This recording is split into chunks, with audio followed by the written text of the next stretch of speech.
فإذا لم ذكر الله صدق الله العلي العظيم وصدق رسوله النبي الكريم.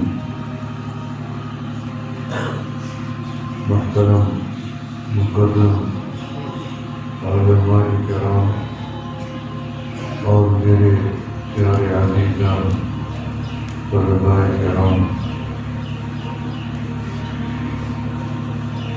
اس ادارے میں جامعہ قاسم العلوم میں اس عزیز کی پہلی حاضری ہے اور آپ کی پہلی ملاقات ہے. اللہ تعالیٰ اس کو میری اور آپ کی بخشش کے اور نجات کا ذریعہ بنا دیں. آمین کہہ آمین. اللہ نے جہاں قرآن میں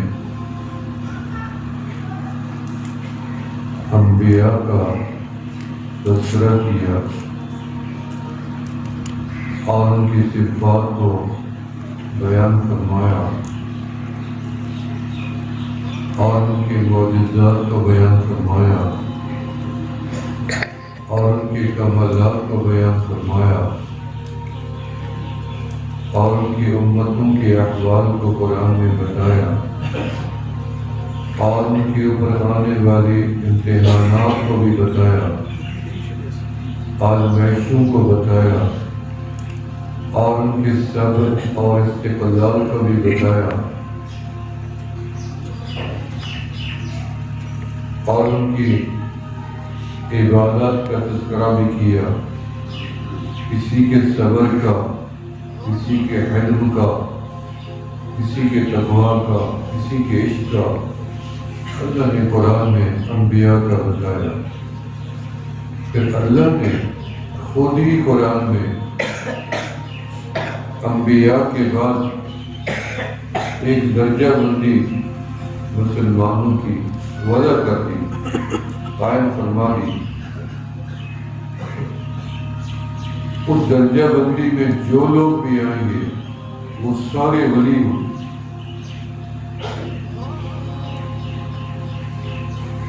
صدیقین ہیں، شہداء ہیں، صالحین ہیں، یا ان کے ساتھ محبت رکھنے والے سارے اولیاء. اب جو ولی ہوتا ہے وہ صرف یہ ضروری نہیں ہے کہ وہ بال سفید ہوں، جن کو ہم گمان کرتے ہیں کہ بال سفید ہے یہ لازماً بزرگ ہوگا، یا اس نے وضع قطع بنا رکھی ہے بزرگوں والی تو بزرگ ہوگا. البتہ اگر کوئی بزرگوں کی نقل اتارے گا تو اللہ اس نقلی کو ایک دن اصلی بنا دے.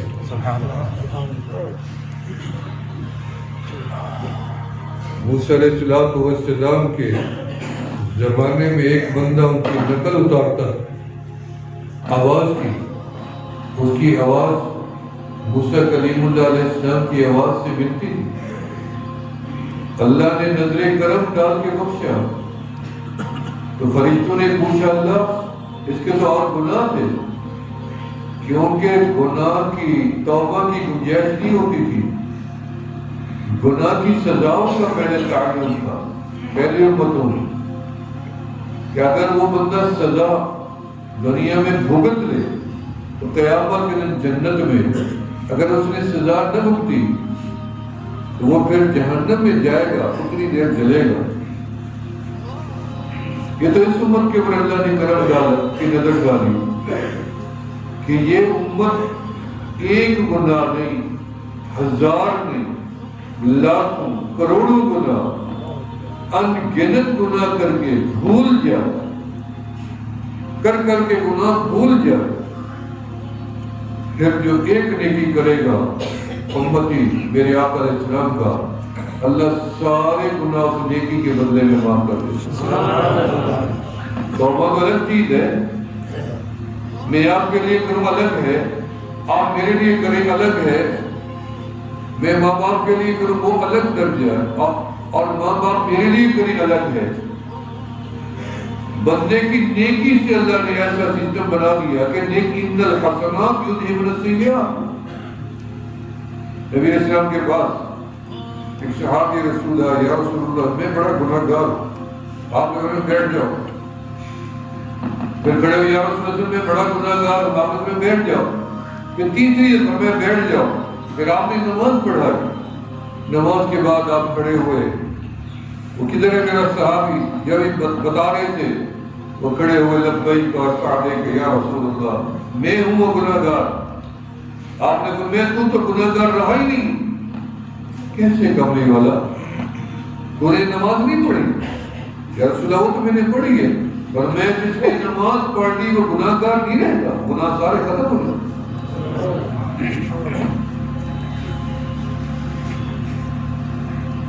یہ ضروری نہیں ہے کہ آپ پوری رات نفل میں گزاریں، آدھی زندگی تلاوت میں گزاریں، شاید اسی وجہ سے آپ کو اللہ ولی بنا دے یا ولایت مل جائے۔ نہیں، آپ نے ولی ان کو بنتے دیکھا ہے، پڑھا ہے کتابوں میں، جس نے زیادہ نیکیاں نہیں کی لیکن اپنے آپ کو گناہوں سے بچائے رکھا، اللہ نے ان کو مقام ولایت عطا کر دی۔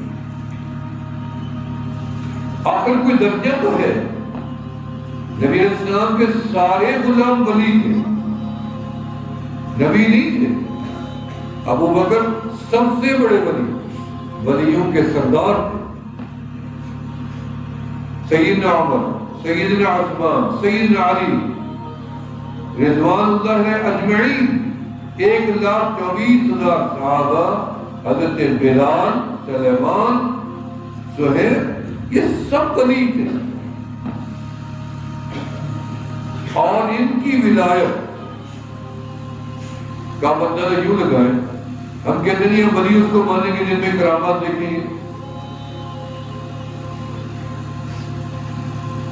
ان کی بظاہر کرامات دنیا نے نہیں دیکھی، کچھ صحابہ کی ظاہر ہوئی، کچھ کی نہیں ہوئی، لیکن ان کی ولایت میں شک کوئی نہیں، مقام میں شک نہیں ہے۔ کسی سے کرامت کا ظاہر ہونا بھی دلیل نہیں ہے کہ یہ ولی ہے، نہ ہونا یہ بھی نہیں ہے کہ یہ ولی نہیں ہے۔ صحابہ سارے ولی تھے۔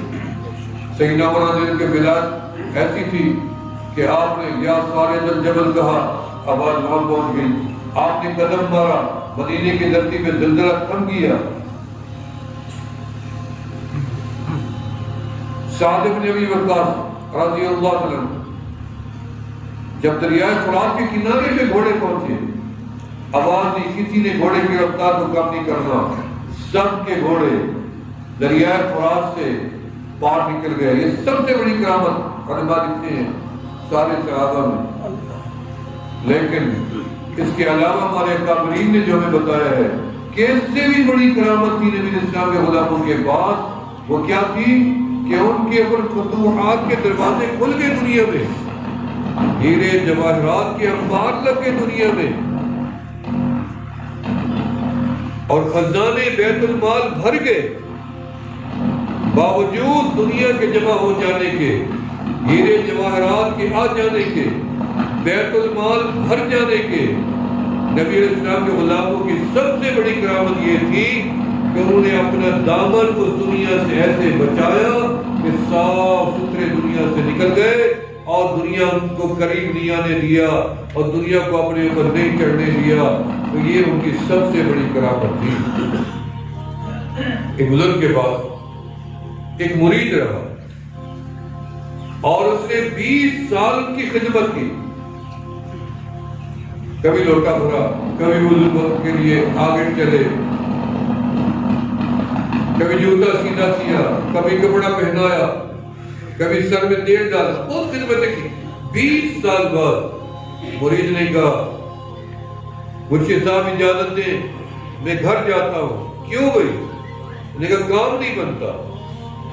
کیسے نہیں بنتا؟ انہوں نے کہا پورے 20 سال گزر گئے، میں نے آپ پہ ایک کرامت بھی نہیں دیکھی، میں تو کرامت کے انتظار میں تھا، ایک کرامت بھی میں نے آپ کے اندر نہیں دیکھی، تو اب میرا کام نہیں بنا، تو میں آپ سے اجازت چاہتا ہوں کہ آپ مجھے اجازت دے دیں، کیونکہ آپ میں کوئی کرامت نہیں ہے تو آپ میں ولایت بھی نہیں ہے۔ تو بزرگ ہنس پڑے، انہوں نے کہا بیٹھو تو صحیح 2 منٹ۔ ایک بات تو سنو، کیا بات ہے؟ انہوں نے کہا پورے 20 سال میں تو نے جتنی میرے قرب میں زندگی گزاری ہے کسی نے نہیں گزاری، مجھے بتاؤ پورے 20 سال میں میرے سے کوئی خلاف شریعت کام ہوتے دیکھا؟ پورے 20 سال میں کوئی خلاف شریعت کام؟ مرید نے کہا وہ تو میں نے نہیں دیکھا۔ اللہ والے نے فرمایا کہ اس سے بڑی کرامت کیا ہو سکتی ہے؟ اطلب الاستقامہ ولا تطلب الکرامہ فإن الاستقامة فوق الکرامہ۔ فرمایا اللہ سے کرامات نہ مانگو، اللہ سے اپنے اعمال میں استقامت مانگا کرو، کیونکہ ایک استقامت ہزاروں کرامات کے اوپر حاوی ہو جاتی ہے۔ تو فرمایا اللہ نے اولیاء اللہ کا تذکرہ قرآن میں کیا کہ انبیاء تو گئے، اب یہ سلسلہ قیامت تک چلے گا۔ اولیاء کی نظر، پہلی اولیاء کی جماعت اصحاب پیغمبر تھے، پھر تابعین تھے، پھر تبع تابعین تھے، خیر القرون قرنی ثم الذین یلونہم ثم الذین یلونہم۔ اس زمانے سے کوئی نہیں مل سکتا۔ پھر ائمہ تھے، مجتہدین تھے، ان کے بعد ایسا سلسلہ ولایت کا دنیا میں چلا، اللہ اکبر کبیرہ۔ جنید بغدادی، شاہ عبد القادر جیلانی رحمۃ اللہ علیہ، جن کے والد نے خواب دیکھا کہ میرے سینے میں ایک درخت اگا ہے اور اس کا تنا مشرق کو مغرب میں چلا گیا، اور ایک بزرگ کو جا کے خواب سنایا۔ انہوں نے کہا میری بیٹی سے شادی کرو۔ جب بیٹی سے شادی کی تو انہیں بتایا اندھی ہے، لنگڑی ہے، لولی ہے، ہر وہ ہے، کمزور ہے۔ 3 دن تک بیوی کو دیکھا ہی نہیں کہ اندھی لولی لنگڑی کو کیا دیکھنا۔ 3 دن بعد بزرگ نے پوچھا میری بیٹی، انہوں نے کہا میں نے تو دیکھا ہی نہیں ہے، آپ نے بتایا تھا اندھی ہے، لنگڑی ہے، لولی ہے، اس کو کیا دیکھنا، آپ کا حکم مانا تھا۔ انہوں نے کہا یہ نہیں تھی، میری بیٹی اندھی اس لیے تھی کہ اس نے آج تک کسی غیر محرم کو نہیں دیکھا، بہری اس لیے تھی کبھی بری بات کان میں نہیں ڈالی، گنگی اس لیے تھی کبھی کسی کی غیبت نہیں کی، ناشکری نہیں کی، فضول بات گفتگو نہیں،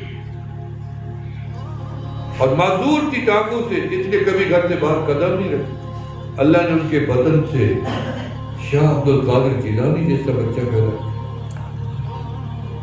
ولیت، شاؤنت۔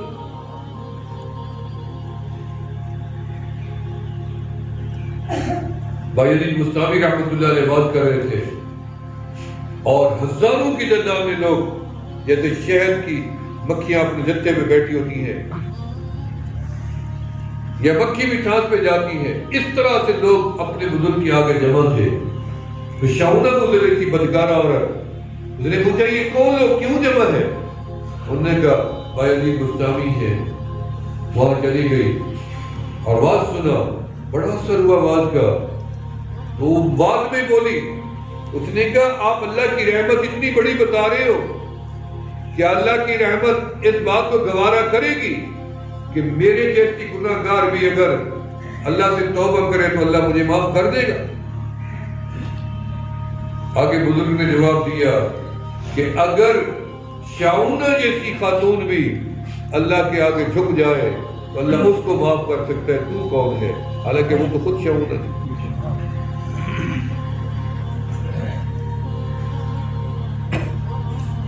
شاہ عبد القادر جیلانی رحمۃ اللہ علیہ ایک ایک دن میں 10-10 ہزار کافروں کو کلمہ پڑھایا۔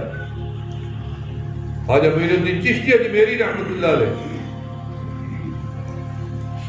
ایک دن میں جو ان کا لنگر پکتا تھا خانقاہ میں، 100 اونٹ بوریاں پیازوں کے چھلکوں کی لاتی جاتی تھی جو اس لنگر میں پکتے تھے، پیاز کے چھلکے 100 اونٹ۔ لنگر کھاتا کون تھا؟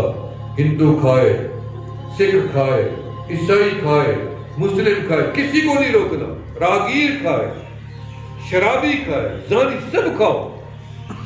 اس لنگر میں اتنی برکت تھی کہ خواجہ معین الدین چشتی رحمۃ اللہ علیہ جب دنیا سے گئے تو 10 لاکھ ہندوؤں کو کلمہ پڑھا کے جنتی بنا کے دارالسلام کروڑ میں ایک بزرگ گزرے پنجاب میں، ان سے ایک ہندو نے پوچھا کہ مجھے کروڑ کا راستہ پوچھنے وہ بتائیں گے؟ اللہ والے نے نظر ڈالی، اندر ایمان نہیں تھا، انہیں نظر ڈالی چہرے پہ، انہیں فرمایا کروڑ کا راستہ بتا دوں یا توڑ کا راستہ بتا دوں؟ بس اتنی بات نظر ڈالی ہی تھی کہ اس کے سینے میں ایمان کا نور بھر گیا، کلمہ پڑھا اور مسلمان۔ بھئی یہ نظر، یہ انداز، یہ اثر گفتگو کا کب ان بندوں کو نصیب ہوتا ہے؟ جب ان کی زندگی میں تقویٰ آتا ہے۔ تقویٰ والوں، آپ کو تقویٰ چاہیے، زبان کو تقویٰ چاہیے، کان کو تقویٰ چاہیے، ہاتھ پاؤں کو تقویٰ چاہیے، پیٹ شرمگاہ کو تقویٰ چاہیے۔ ان سب اعضاء کے الگ الگ تقوی ہے۔ آپ کا تقویٰ یہ ہے کہ اس آنکھ کو بد نظری سے بچاؤ، اس آنکھ کا تقویٰ یہ ہے کہ اس آنکھ کو انتقام کی نظر سے استعمال نہ کرو، غصے سے نہ دیکھو، حسرت سے نہ دیکھو، کسی کے عیبوں کو نہ دیکھو۔ اس آنکھ کا تقویٰ یہ ہے، غصے سے نہ دیکھو، شہوات سے نہ دیکھو۔ اس آنکھ کا تقویٰ یہ ہے، بری نظر سے نہ دیکھو۔ زبان کا تقویٰ یہ ہے کہ اس کو غلط استعمال نہ کرو، گالی نہ دو، دل نہ توڑو، رب کا شکوہ نہ کرو، ادب کرو، احترام کرو، اللہ کا ذکر کرو، قرآن کی تلاوت کرو۔ زبان کا تقویٰ، ایک ہی گولوں کا تقویٰ علماء نے لکھا، کتابیں بھری پڑی۔ جب تقویٰ آئے گا، یہی زبان ہے جس سے تو پہلے بھی بات کرتا تھا۔ ہم نے ایک بزرگ کو اجازت دی ہے سلسلے کی پنجاب میں، وہی یعنی 20 مرتبہ ہمارے ساتھ رہتے تھے، نہ ان کی شخصیت میں روب تھا، نہ ان کی آواز میں وہ تاثیر تھی، جیسے ہی نسبت گئی اس نسبت نے اتنی کمال دکھایا، دنیا ان کے پیچھے دوڑ رہی ہے اور ان کے پاس ٹائم نہیں۔ اور جب ممبر پہ بیٹھتے ہیں ایسے لگتا ہے کہ دل ٹھنڈا ہو جاتا ہے، ایسی باتیں منہ سے نکلتی ہیں۔ تقویٰ کہاں سے ملتا ہے؟ اس کی تربیت کہاں سے ملتی ہے؟ ٹریننگ کہاں سے ملتی ہے؟ سب سے بڑا تقویٰ حاصل کرنے کا تربیتی ادارہ مدرسہ۔ ان مدارس میں تقویٰ سکھایا جاتا ہے، توکل سکھایا جاتا ہے، یقین پختہ کیا جاتا ہے۔ مدارس کے اندر مجھے بتائیں، جتنی بچے یہاں ہیں، یہ بچے بیچارے نہ گالی دے سکتے ہیں، نہ گانا سن سکتے ہیں، نہ غیبت کر سکتے ہیں، نہ بے ادبی کر سکتے ہیں، نہ جھگڑا کر سکتے ہیں۔ برائیوں سے پاک ماحول مدارس، صاف پاکیزہ ماحول مدارس کا۔ ہم اسی ماحول سے نکل کے آئے ہیں، انہی سے نہا کے آئے ہیں، انہی سے دھل کے آئے ہیں، مدارس سے جس میں آپ جمع ہیں۔ یہاں ہر بات کی تربیت دی جاتی ہے، باپ کے آگے کیسے ٹھہرنا ہے، ماں سے بات کیسے کرنی ہے۔ برطانیہ میں ایک مدرسہ ہے، وہاں ایک یہودی عورت اپنے 2 بچے لے گئی کہ میرے بچے کو اب وہ تعلیم دے دیں جو آپ نے میرے سامنے والے گھر والوں کو تعلیم دے رکھی ہے۔ قاری صاحب نے پوچھا کہ کیا تو اور تیرے بچے خاوند مسلمان ہیں؟ سوال تو یہ تھا، اس نے کہا ہم تو یہودی ہیں۔ تو اس قاری صاحب نے، استاد صاحب نے کہا ان کو جب میں قرآن پڑھا رہا ہوں، حدیث پڑھا رہا ہوں، تو میں کافر کو تو نہیں پڑھا سکتا، قرآن تو پاک ہے، اور تو ان سے متاثر کیسے ہوئی؟ تو خاتون رونے لگی۔ اس نے کہا کہ جب یہ بچے آپ کے مدرسے سے نکل کے آتے ہیں، میں اوپر سے ٹھہر کے ان کے قدموں کو دیکھتی ہوں، ان کی چال کو دیکھتی ہوں، ان کے لباس کو دیکھتی ہوں، ان کی جھکی گردنیں دیکھتی ہوں، ان کی آنکھوں میں حیا دیکھتی ہوں، ان کے چہرے کا اطمینان دیکھتی ہوں، پھر ان کو گھر میں جا کے ان کے آداب کو دیکھتی ہوں، والدین کا احترام دیکھتی ہوں، راہ گزر کا احترام دیکھتی ہوں، ہمسایوں سے سلوک کا دیکھتی ہوں، تو میں اتنی متاثر ہو گئی ہوں کہ میں اپنا مذہب بدلنے کے لیے تیار ہوں، بس آپ میرے بچوں کو یہ تعلیم دیں۔ یہ مدارس کا، چاہے دنیا کے کسی کونے میں چلے جائیں، مدارس محنت کر رہے ہیں۔ میں الا ان اولیاء اللہ لا خوف علیہم ولا هم يحزنون. اللہ تعالیٰ دو باتیں اولیاء اللہ کی نسبت سے بیان کروا رہے ہیں. اب خوف اور حزن دو چیزیں ہیں، دونوں کیفیات ہیں. خوف بھی ایک کیفیت ہے اور حزن بھی ایک کیفیت ہے. یہ اکثر لوگ حزن اور خوف جو ہے یہ لوگوں کو موت کے وقت ہوتا ہے، جب موت قریب آتی ہے. زندگی میں لوگ بے خوف رہتے ہیں، زیادہ غم قبول بھی نہیں کرتے، تھوڑی دیر ہوتا ہے ختم ہو جاتا ہے. مرنے والوں کے جب موت قریب ہوتی ہے تو دو باتوں کا بندے کو فکر لاحق ہو جاتا ہے.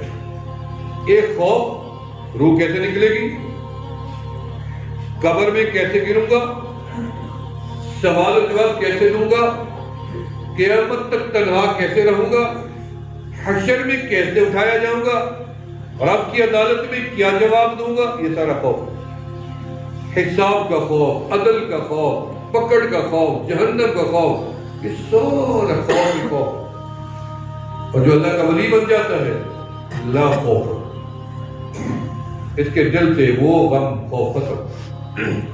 نہ یہ موت سے ڈرتا ہے، نہ قبر کی تاریکی سے غم ہے، فکر ہے، نہ اسے حساب و کتاب کا ڈر ہے، نہ اللہ کے آگے حاضر ہونے کا خوف ہے ہی نہیں. خوف اللہ اس کے دل سے نکال دیتا ہے. اس سے پتہ ہے میں جی رہا تھا تو مولا کے لیے، میں سو رہا تھا مولا کے لیے. بہتر یہ تھا کہ اگر تو چاہتا ہے کہ میری موت بے خوف آئے تو آج اپنی زندگی کو بدلنا سیکھ لو اور اپنے اعمال کو سنوارنا سیکھ لو کہ نماز نہیں پڑھتے نماز پڑھو، کیونکہ موت رب کے دیدار کا ذریعہ ہے اور موت فینل رب کے دیدار کا ذریعہ ہے. فینل کہ مرنے کے بعد اللہ کا دیدار ضرور ہو. لا خوف، خوف نہیں ہے. ہم نے بڑے بزرگوں کے واقعات پڑھے ہیں، سب نے موت کو قبول کیا، ہنستے ہنستے قبول کیا. ایک بزرگ کے پاس ملک الموت ہے کہ لے کوئی آخری نصیحت ہو تو کر لو. رونے بیٹھ گئے. اسرائیل ایک آنے میں اتنی تاخیر کر کے آئے ہو، پھر آتی مجھے کہتے ہو کچھ اور کر لو. میں کچھ بھی نہیں کرتا، میں تو تیری راہیں تک رہا تھا کہ کب آئے گا اور مجھے لے کے میرے مولا کے پاس جائے گا اور میں اپنے رب کا دیدار کروں. بھائی ساری عبادت کا خلاصہ رب کا دیدار. بات دین میں رکھو. جیسے آپ کھیتی اگاتے ہیں نا، کھیتی اس میں آپ کی نظر ہوتی ہے کہ یہ جو میں نے زمین خریدی ہے اس میں کھیت اگاؤں گا، پھر زمین میں پانی لگاؤں گا تو مقصد کیا ہے کھیتی اگاؤں گا، پھر زمین میں ہل چلایا ہے تو مقصد کیا ہے اس میں فصل اگاؤں گا، پھر زمین میں اس کا گند نکالا ہے مقصد کیا ہے فصل اچھی ہوگی فصل اگاؤں گا، پھر بیج لا کے ڈالا ہے مقصد کیا ہے کہ وہ فصل میری اسی سے نکلے گی اور وہی جو بیج ڈالا ہے، پھر اسی کو پانی دیا، پھر اس کو پرندوں سے بچایا. ساری اس تقریب کا اور محنت کا مقصد ایک تھا کہ یہ فصل مجھے منافع والی ملے گی. ہماری نماز کا مقصد، روزے کا مقصد، حج کا مقصد، تیرے پڑھنے کا مقصد، ان کے پڑھانے کا مقصد، میرے بولنے کا مقصد، تیرے سننے کا مقصد، مساجد بنانے کا مقصد، طلباء کو علم پڑھانے کا مقصد، ان طلباء کے جوتے سیدھے کرنے کا مقصد، ان کے لیے روٹیاں لانے کا مقصد، ان کی خدمت کا مقصد، علماء کے ادب کا، ان کے مجالس میں جانے کا مقصد کیا ہے، حج کا مقصد کیا ہے، کعبے کے دیدار کا مقصد کیا ہے، درود و سلام پڑھنے کا مقصد کیا ہے، ذکر الہی کرنے کا مقصد کیا ہے. صرف رب کا دیدار، رب کا دیدار. وہ یہاں ہو نہیں سکتا، وہ جنت میں ہوگا. اب جنت میں کیسے جائیں؟ جیسے میں آپ کے گوٹ میں آیا ہوں، یہ مجھے روڈ پہ گوٹ نہیں ملا، مجھے یہاں تک آنا پڑا ہے کیونکہ مجھے یہاں آپ کو ملنا تھا. ہمیں رب کو اگر ملنا ہے تو ہمیں جنت لازمی جائے. اپنے آپ کو سنوارو، زندگی کو بدلو، اعمال کو بہتر کرو تاکہ ہم یہ سارا کٹھن راستہ طے کر کے اس منزل تک کسی نہ کسی شکل میں پہنچ جائیں جہاں میں رب کا دیدار کرتا، وہ جنت ہے، جنت کے علاوہ رب کا دیدار نہیں ہو سکتا۔ فرمایا الا ان اولیاء اللہ لا خوف علیہم ولا هم يحزنون۔ فرمایا ولی تو وہ ہوتے ہیں جن کے دلوں سے میرا اللہ خوف بھی نکال دیتی ہے اور حزن بھی نکال دیتی ہے۔ فرمایا خوف تو اگلے جہان کا ہے تو حزن کا کس چیز کا ہے؟ فرمایا حزن بننے والے کو کس چیز کا ہوتا ہے میری بیوی، ہے میرا بیٹا، ہے میری اولاد، ہے میرا مال، ہے میرا رقبہ، میرے باپ، میری جائیداد، میرا پیسہ، میری دولت، میرے دوست، میرا یار، میرا وطن، یہ حزن ہے چھوڑنے والے کو۔ یہ سب گئی اور میں خالی ہاتھ گیا، جس کے لیے میں رات دن بھاگا دوڑا، آج میرے کام کی نہیں رہی، اس کے مالک اور بن رہے ہیں، اس کے وارث اور قائم ہو رہے ہیں، میں ابھی چلا جاؤں۔ یہ حزن ہے۔ جو اللہ کے دوست ہوتے ہیں، نہ دنیا چھوڑنے کا حزن غم، نہ آگے جانے کا خوف، یہ دونوں سے محفوظ ہو جاتے ہیں۔ اللہ ان اولیاء اللہ لا خوف علیہم ولا هم يحزنون۔ اللہ کو اپنا دوست بناؤ، بناؤ گے؟ ان ولی اللہ الذی نزل الکتاب وهو يتولى الصالحین۔ وہی اللہ ہے، وهو يتولى الصالحین، جو نیکوں کی حفاظت کرنے والا ہے، وہی اللہ۔ تم اللہ سے دوستی بناؤ، اللہ تمہارا دوست ہے۔ اللہ تمہارا دوست بننے کے لیے تیار ہے۔ تم دنیا کو دوست بناتے ہو، جو دوستی تمہارے کسی کام کی بھی نہیں ہے، ٹکے کی بھی نہیں ہے، کھوٹی دوستی ہے، مطلب کی دوستی ہے، تمے کی ہے، لالچ کی ہے، 2 دن کی ہے، عارضی ہے۔ اصل دوستی وہ ہے ایک دفعہ اس طرف سے جڑے گا، اب بھی ساتھ ہے، رات میں ساتھ ہے، دن میں ساتھ ہے، زندگی میں ساتھ ہے، دکھ میں ساتھ ہے، غم میں ساتھ ہے، خوشی میں ساتھ ہے، موت میں بھی ساتھ ہے، قبر میں بھی ساتھ ہے، حشر میں بھی ساتھ ہے۔ اور میں اللہ اب ولی مردوں میں فرمایا نہیں، عورتوں میں بھی ولی ہے۔ آپ دیکھیں اللہ نے براہ راست کس سے مخاطب کیا؟ عیسیٰ علیہ السلام سے تو اللہ نے نہیں کیا خطاب، اللہ نے براہ راست خطاب مریم علیہ السلام سے کی۔ پڑھ لیں قرآن، یعنی ولیت سے براہ راست بات کرنی ہے۔ عیسیٰ علیہ السلام کے لیے اللہ نے جبرائیل بھیجی، یعنی وہ ولی تھی۔ عبد المطلب ولی تھے، اللہ نے ان سے بھی براہ راست خطاب کیا، مردوں سے بھی۔ یہ ضروری نہیں ہے کہ اللہ براہ راست نبیوں سے، حالانکہ جو نبی تھے ان سے اللہ نے کبھی بات نہیں کی، ان کے مبشرات تھے، الہامات تھے۔ اللہ نے جو پیغامات بھیجے ہیں وحی کے، وہ صرف رسولوں کے لیے بھیجے ہیں، وہ جبرائیل کے ذریعے آئے۔ یہ اکیلے موسیٰ علیہ السلام سے جن اللہ سے ہم کلام ہوتے تھے، بس۔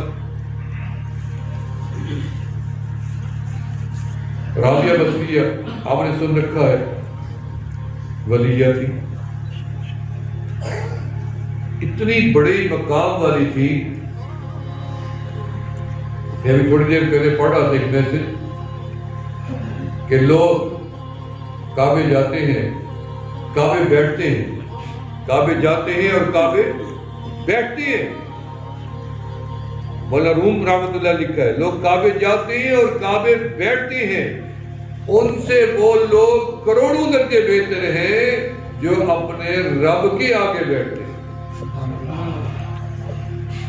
بیٹھے کعبے میں لیکن رب کے لیے نہیں بیٹھے، لذات کے لیے بیٹھے، لیکن بیٹھا مسجد میں ہے، بیٹھا گھر میں، لیکن بیٹھا رب کے لیے۔ اس کی بیٹھک اس سے بھی اچھی ہے۔ ابو جہل کعبے بیٹھتا تھا، ابو لہب بیٹھتا تھا، رب کے لیے نہیں، اصنام کے لیے۔ فرمایا رب کعبے میں بیٹھو رب کے لیے، مسجد میں بیٹھو رب کے لیے۔ رابعہ بصریہ کعبے میں گئی، طواف کر رہی تھی، اشعار گنگنا رہی تھی۔ جنید بغدادی رحمۃ اللہ کا گزر ہوا، فرمایا وہ دیوانی، پہچان نہیں تھی کہ رابعہ ہے، دیوانی کعبے آ گئی ہے اور کعبے میں آ کے کسی یار کو یاد کر رہی ہے۔ اس نے تو اپنے یار رب کو بنا رکھا، شادی نہیں کی ساتھ میں۔ رابعہ بصریہ مسکرائی، فرمایا جنید طواف کر رہے ہو؟ نے کہا کس کا؟ نے کہا کعبے کا۔ رابعہ بصریہ کی چیخ نکل گئی اور میں جا جنید تو کعبے کا طواف کر، میں تو اپنے کعبے والے رب کا طواف کر رہا ہوں۔ تجھے یہ نظر آ رہا ہے، مجھے مولا نظر آ رہا ہے، تمہیں دیواریں نظر آتی ہیں، ہمیں اس کے اندر اترتے ہوئے اللہ کی تجلیات نظر آ رہی ہیں۔ ہم پتھر کے پجاری نہیں ہیں، ہم رب کے تجلیات کے پجاری ہیں۔ یاد رکھنا، آج بھی کعبے کی عمارت گر جائے، ہمارا محور پھر بھی عبادت کا سجدہ ادھر ہی ہوگا، کیوں ہم اللہ کے قبلے کو تجلیات ہیں، وہ قبلہ ہے، ہم اس کے آگے جھکتے ہیں، پتھر کے آگے نہیں جھکتے۔ حضرت عمر نے فرما دیا تھا انی اعلم انک حجر لا یضر ولا ینفع، میں جانتا ہوں ایک پتھر کے سوا تو کچھ بھی نہیں ہے، نہ نفع نہ نقصان۔ تو میں نے اس لیے تجھے چوما اور تجھے سینے سے لگایا کہ میرے محبوب نے تجھے چوما تھا اور سینے سے لگایا۔ ہم تو تقلید والے، اندھی تقلید والے، کیا ہوگا چوما جس میں ہمارا کوئی تعلق نہیں۔ فرمایا خواتین 1000 رکعت روزانہ نفل پڑھنا معمولی بات ہے، تو فرض نہ پڑھے تو سنت چھوڑ دے، تو نوافل کا اہتمام نہ کرے۔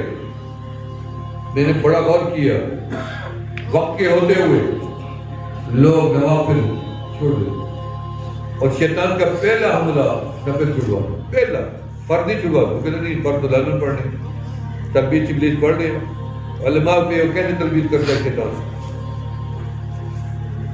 جہاں مال زیادہ ہوتا ہے نا، چور وہیں جاتا ہے، جہاں اچھا مال جمع ہوتا ہے نا، ڈاکو وہاں ڈاکہ ڈالتا ہے، اسے پتا ہوتا ہے یہاں بینک ہے، مال اچھا ملے۔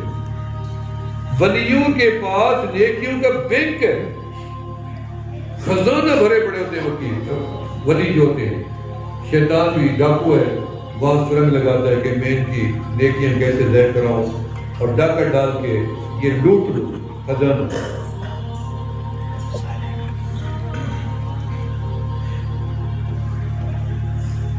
تو اس شیطان سے بچنے کا بھی طریقہ موجود ہے ہمارے پاس۔ وہ میری طاقت نہیں ہے، میرا علم نہیں ہے، ہوشیاری نہیں ہے، چلاکی نہیں ہے، کیونکہ سامنے ہو تو میں بازو بھی سیدھی لے آؤں، میں ہتھیار بھی اٹھا لو، ڈنڈا بھی مخفی جو ہے۔ جب ہے دشمن مخفی تو میرا معاون بھی تو مخفی ہے، میرا مددگار بھی تو مخفی ہے، دشمن بھی مخفی، مدد کرنے والا بھی مخفی۔ پھر ہم نے اپنے مخفی دشمن کا معاملہ ادھر اپنے مخفی سجن کے آگے، رب کے آگے رکھ دیا۔ اللہ نے فرمایا تو پڑھ لا حول ولا قوت الا باللہ العلی العظیم، پھر دیکھ میری مدد کیسے آتی ہے۔ شیطان کے منہ میں خاک چلی جائے گی اور تیری نیکیاں تیرے پاس محفوظ رہ جائیں گی۔ آیت الکرسی پڑھ، میں چوکیدار فرشتے بٹھا دوں گا۔ 70 فرشتہ میں نے کتابوں میں پڑھا ہے، 70 فرشتہ ایک ایک بندے کے ساتھ روزانہ ڈیوٹی دیتا ہے، روزانہ ڈیوٹی بدلتی رہتی ہے، روزانہ ڈیوٹی دیتے ہیں۔ کوئی آگے چل رہا ہے، کوئی پیچھے چل رہا ہے، کوئی پر بچھا رہا ہے، کوئی استقبال کر رہا ہے، کوئی دعا مانگ رہا ہے، کوئی اعمال لکھ رہا ہے، کوئی دن میں آتا ہے، قرآن مختلف ڈیوٹیاں۔ اللہ کے دوست بنو گے نا، بہترین موقع ہے۔ مجھے یاد ہے میں بہت چھوٹا تھا اور میں مسجد میں نماز کی اذان دیتا تھا، اور میں اتنی چھوٹا تھا کہ میرے سے دروازے کا کنڈا نہیں کھلتا تھا، اور 5 اذانیں میرے ذمہ تھیں، اور اسی عمر میں نے اس کا بیٹھنا شروع کیا، اور مسجد کے کونے میں جا کے اللہ کے آگے ٹھہر کے رو رو کے دعا کرتا تھا کہ ہمیں ماں ڈراتی تھی جہنم سے، چولہے میں بیٹھتی تھی اور قصے سناتی تھی عذاب کے، آخرت کے، اور دل کانپ جاتا تھا، اتنی توجہ سے سنتے تھے کہ رونا آتا۔ یہاں بہترین ماحول ہے، اس کی قدر کریں اور یہاں سے کچھ حاصل کر لیں۔ علاقے کے لوگ، قرب و دیوار کے لوگ، ادارے میں رہنے والے لوگ خوش نصیب لوگ ہیں۔ میں اپنے آپ کو خوش نصیب سمجھ رہا ہوں کہ میں نے آج اس ادارے میں آ کے آپ کی زیارت کی ہے، آپ کی ملاقات کی ہے۔ بھی کوئی ولی اپنے آپ کو ولی نہیں کہتا، اسے پتہ ہی نہیں ہوتا میں ولی ہوں۔ شفیق بلخی رحمۃ اللہ علیہ، ابو الحسن فرقانی رحمۃ اللہ علیہ کو لکھا کہ آپ کو کیا مقام ہے ولایت میں؟ انہوں نے جواب میں لکھا کہ میری ولایت کا مقام یہ ہے کہ میرا کوئی مقام نہیں، ولایت ہوتی کیا ہے؟ الف با کا بھی پتہ نہیں ہے ولایت کا، البتہ ہم نے ولیوں کو دیکھا ہے۔ میرے حضرت خواجہ فضل علی قریشی رحمۃ اللہ علیہ امام الاولیاء تھے، ولایت ملی کہاں؟ تقویٰ، صرف تقویٰ۔ تقویٰ کیا تھا جس کو ہم صرف کہہ رہے ہیں کہ سرکاری درخت، گورنمنٹ کے جو درخت ہوتے ہیں، ہماری نہر کے اوپر درخت تھے پہلے بڑے بڑے شیشم کے، ان کے پتے آپ کو پتہ ہے جب پتے جھڑتے ہیں تو نیچے گرتے ہیں سوکھے خشک۔ ہماری حضرت کے تقویٰ یہ تھا کہ وہ سوکھے پتے جتنی ہماری طرف گرتے تھے، حضرت فقیر کو کہتے تھے یہ اٹھا کے نہر کی پرلی طرف ڈال دو، ان پتوں کو جلانا گناہ ہے کیونکہ اس کی ملکیت حکومت کی ہے، ہم اس کو نہیں، تقویٰ کے خلاف ہے۔ البتہ جنگل کی لکڑیاں عام ہیں، وہاں سے توڑ کے لاؤ، وہ استعمال کریں۔ ایک فقیر آیا، 120 سال عمر تھی، مجھے ملا اور مجھے کہنے لگا کہ میرا پیر دکھاؤ، میرا پیر دکھاؤ۔ میں نے کہا آپ کا پیر تو قبر میں چلا گیا۔ اچھا میرے پیر جیسا پیر دکھاؤ۔ میں نے کہا وہ بھی دنیا میں نہیں ہے۔ اگر ایک پیر جیسا دوسرا بھی ہو، پھر تیسرا بھی ہو، پھر چوتھا بھی ہو، پھر اللہ کے ہاں تو محدود ہو گیا نا درجات، کہ اللہ نے ایک ہی درجہ سب کو دے رکھا ہے؟ نہیں، اللہ کے پاس درجات لامحدود ہیں۔ ایک کو ایک مقام ملا، دوسرے کو اس سے بھی بڑا ملا، تیسرے کو اس سے بڑا ملا، چوتھے کو اس سے بڑا ملا۔ ایسے کر کے پیچھے والوں کے درجے بھی بڑھتے جاتے ہیں، آگے والوں کو بھی بڑھتے جاتے ہیں، کم نہیں ہوتے۔ کام کا تصور ہی نہیں ہے اللہ، جب نظر پڑتی ہے تو پوری پڑتی ہے اللہ کی۔ تو میں نے کہا وہ تو نہیں ہے، وہ بیٹھ گیا میرے پاس، عبدالستار نام تھا اس کا، سفید ریش تھا، چہرہ منور تھا۔ اس نے کہا جی میں جب سے حضرت کا غلام بنا ہوں، 120 سال کی عمر میری عمر ہو گئی ہے، میرا عقل بھی ٹھیک ہے، میری بینائی بھی ٹھیک ہے، میری گویائی بھی ٹھیک ہے، میرے پاؤں بھی ٹھیک ہے، میں نے آج تک کوئی سر کے درد کی گولی بھی نہیں کھائی۔ میں نے کہا پڑھے تھے؟ کہتے نہیں میں جائز تھا، میں ہل چلاتا کسان تھا، اللہ والا گزرا تھا، دل میں خیال آیا میں بھی جا کے اصلاح کراؤں۔ میں یہاں آیا تو حضرت جو ہے اس ٹائم ہل چلا رہے تھے، خود اللہ والے ہل چلا رہے، گدی وردی کوئی نہیں تھی، مٹی پہ بیٹھتے تھے، مٹی پہ یہی گدی تھی، تخت کوئی نہیں تھا، کوئی تاج نہیں پہنا ہوا تھا۔ نبی کی سنت لاکھوں تاجوں سے زیادہ افضل ہے، پگڑی باندھنا میرے نبی کی سنت۔ تو کہتے میں یہ حضرت کو ملا، میں نے کہا جی السلام علیکم، کہاں سے ہے؟ میں نے کہا دریا کے پردی طرف۔ کیا کرنے ہیں؟ بندہ بننے، انسان بننے۔ اچھا کام جانتے ہو؟ میں نے کہا جی ہل چلانا جانتا ہوں۔ اچھا آج تو میں چلا رہا ہوں، صبح تو چلا رہا ہوں؟ کہتے میں صبح گیا اندھیرے میں، تو حضرت قریشی رحمۃ اللہ علیہ پہلے لوٹا پانی کا بھر کے ٹھہرے ہوئے، تو میں نے بیل آگے کیے، تو فرمایا وہی روکو، آگے نہ لانا، وہی روکو۔ میں نے روک دی جلدی سے، فرمایا ادھر ہی ٹھہرو، تمہیں پتہ نہیں تھا نا جس زمین سے تم بیل لے کے آئے ہو یہ ہماری نہیں ہے، اور یہاں پانی لگا پڑا تھا، اور میرے بیلوں کو ان کی مٹی لگ کے آ رہی تھی گیلی، اور یہ مٹی ہماری کھیت میں آ جائے؟ نہیں یہ نہیں ہو سکتا، ادھر ہی ٹھہراؤ، میں پانی ڈالوں گا اور تم ان بیلوں کے پاؤں سے مٹی ادھر ہی اتار دو تاکہ یہ مٹی ہمارے کھیت میں نہ جائے۔ فرمایا یہ پہلا سبق تھا جو میرے مرشد نے مجھے دیا، میں نے آپ کو دیا، یہ تقویٰ ہے۔ میری دادی 200 بندے کی روٹی پکاتی تھی ایک ٹائم میں، حضرت کی بیٹی تھی،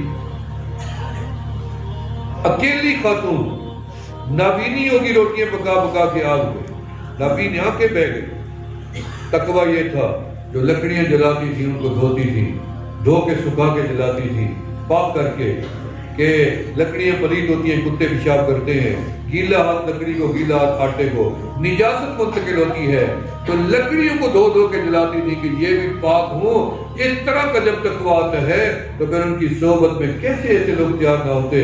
مولانا عبداللہ بہلوی رحمۃ اللہ علیہ، سید غلام دستگیر شاہ صاحب رحمۃ اللہ علیہ، مولانا عبدالغفور عباسی مدنی رحمۃ اللہ علیہ، اور آج تک 66 تو حضرت کے خلفاء تھے۔ آج بھی مسکین پور میں چلے جائیں تو دور و دیوار سے پتہ چلتا ہے کہ یہ پر نور مکہ،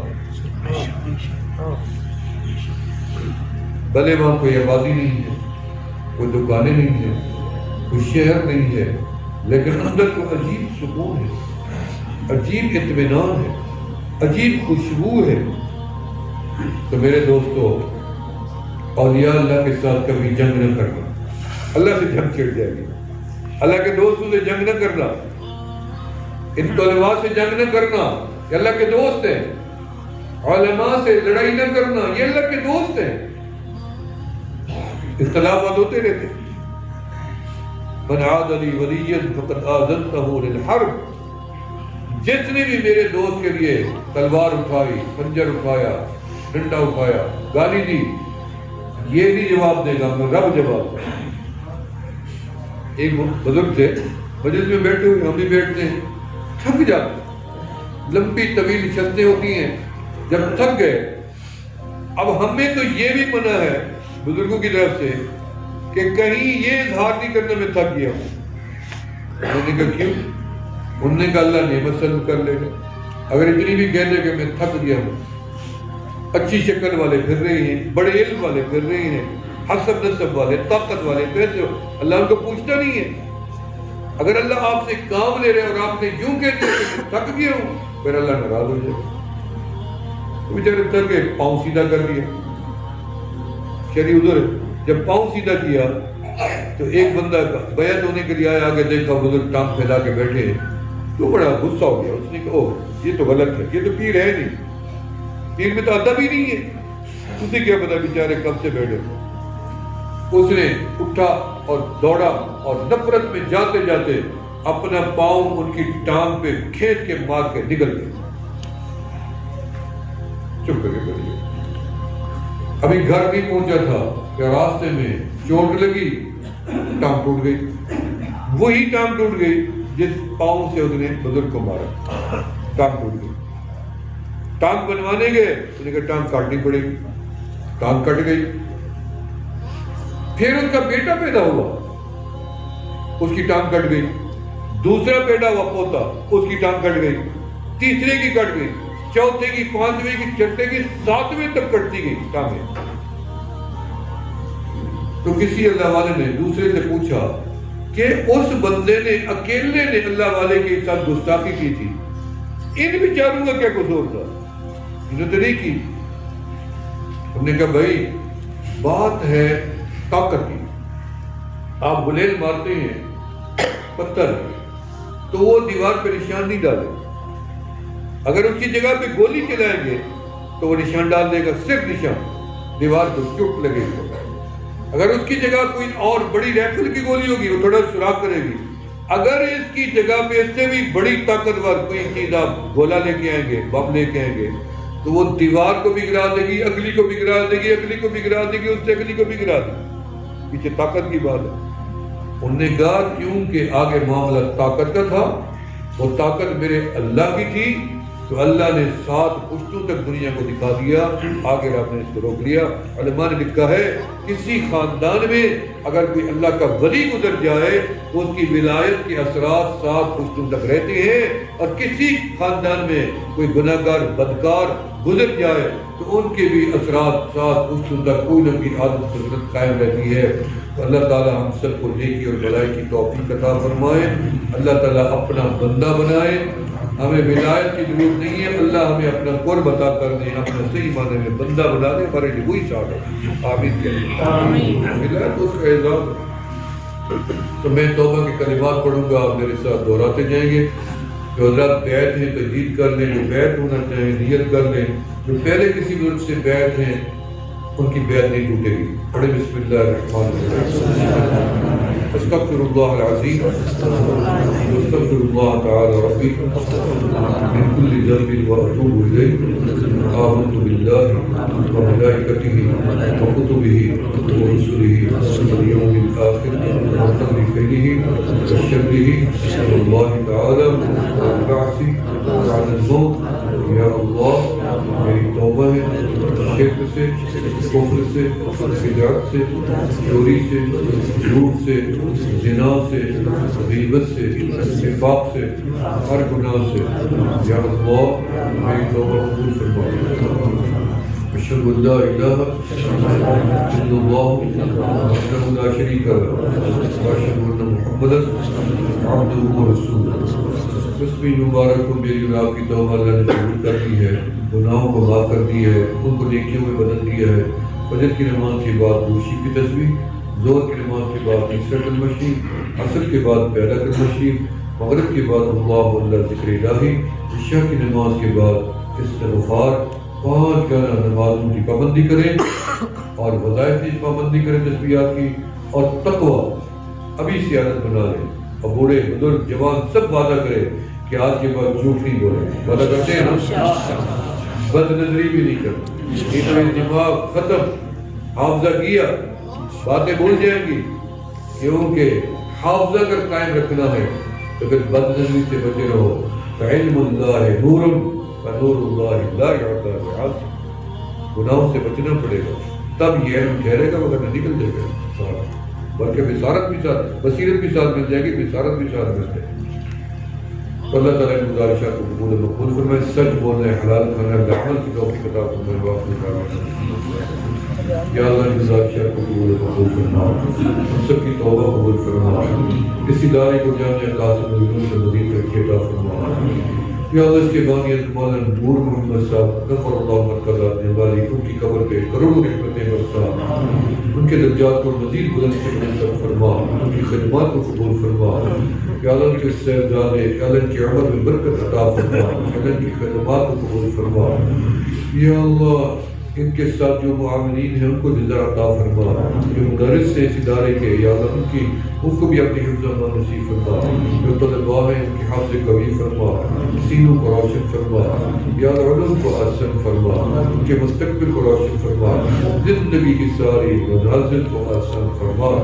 یا اللہ جن نے توبہ کی ہے سب کی توبہ قبول فرما، سب کو نسبتوں کا نور عطا فرما، ہماری زندہ کی مانگیں اور ایسا بھی قبولیت والے اعمال نصیب فرما، ہمارے اسفار کو بھی پرامن بنا کے بنا، ملک پاکستان کی حفاظت فرما، عالم اسلام کی حفاظت فرما۔